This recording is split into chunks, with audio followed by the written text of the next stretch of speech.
పేతురు మొదటి పత్రిక 3వ అధ్యాయము 21వ వచనం.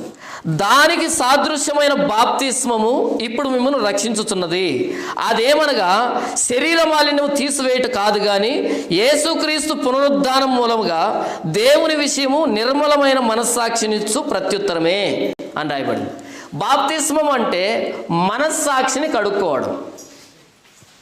ముందు చూసుకున్నాం మనం, ఏ భేదం లేదు, అందరూ పాపము చేసి దేవుడు అనుగ్రహించి మహిమను పొందలేకపోతున్నారు, నీతిమంతులు లేడు ఒక్కడున్న లేడు అని రాయబడింది. మన మనస్సాక్షి మనం పాపాత్ములు అని దోషారోపణ చేస్తూ ఉంటే మన మనస్సాక్షిని కడుక్కోవడం బాప్తిస్మం తీసుకోవడం అంటే.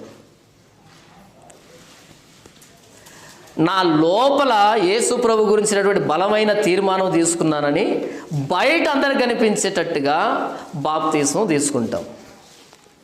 చివరిగా ఒక మాట ఏంటంటే, ఒక ధనవంతుడు ఉన్నాడు లూకా సువార్త 16వ అధ్యాయంలో. ఆ ధనవంతుడు మరణించిన తర్వాత పాతాళంలో పడ్డాడు.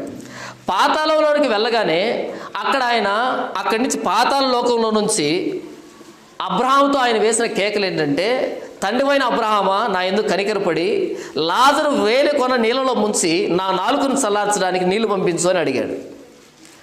లాజరు అనే వ్యక్తి గోరు చివర నీళ్ళలో ముంచి ఆ వేరు చివర వచ్చినటువంటి నీటి బిందువుని నా నాలుకను చల్లార్చడానికి పంపించి పాతాళంలో నేను యాతన పడుతున్నాను, ఈ అగ్ని జ్వాలలో యాతన పడుతున్నాను కేకలు వేశాడు. కేకలు వేయగానే అక్కడి నుంచి వచ్చిన సమాధానం ఏంటంటే, ఇక్కడి నుంచి నీ దగ్గరికి రావడానికి, మీ దగ్గర నుంచి ఇక్కడికి రావడానికి మధ్యలో అగాధం ఉంచబడింది. ఒకసారి పాతాళంలోకి వెళ్ళావంటే తిరిగి మరలా పరదేశంలోకి రావడానికి అవకాశం లేదు.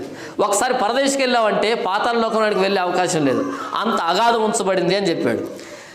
అంటే పాతాళ లోకానికి వెళ్ళిన వ్యక్తి వేసిన కేక, నాకు నీళ్లు కావాలి అని. ఎన్ని నీళ్ళు కావాలంటే కనీసం చుక్కైనా పంపించండి. ఎక్కువ పడితే ఎవరని అర్థమైపోయింది, చుక్కైనా పంపించండి, కనీసం గోరు చివరిలో ఉన్న చుక్కైనా సరే పంపించండి అని అడిగాడు. అంత భయంకరమైందా నరకం?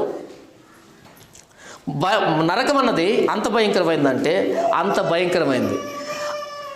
పాతాళ లోకంలో ధనవంతుడు నీటి చుక్క కోసం కేకలేస్తున్నాడు. ఈరోజు భూమి మీద ప్రపంచంలో ఉన్న చర్చిలన్నీ మీరు బాప్తిసం తీసుకోండి కేకలేస్తున్నాయి. మరోసారి పాతాళంలో ఉండే పాపులు కనీసం చుక్క నీళ్ళన్నా ఇవ్వండి అని కేకలేస్తున్నారు ఈరోజు పాతాళంలో. కానీ భూమి మీద చర్చలన్నీ బాప్తిసం తీసుకొని కేకలేస్తున్నాయి. ఇక్కడ ఎవడైతే యేసు ప్రభువు మీద నమ్మకం ఉంచి, విశ్వాసం ఉంచి, ఆయన స్వార్థను నమ్మి బాప్తిసం తీసుకుంటాడో వాడు రక్షింపబడతాడు. ఎక్కడి నుంచి రక్షించబడతాడు? నరక శిక్ష నుంచి రక్షించబడతాడు.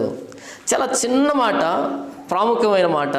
ప్రపంచంలో అనేకులకు తెలియనటువంటి మాట ఏంటంటే, రక్షణ కావాలి అంటే, రక్షింపబడాలి అంటే సువార్తను నమ్మి బాప్తిసం తీసుకోవాలి.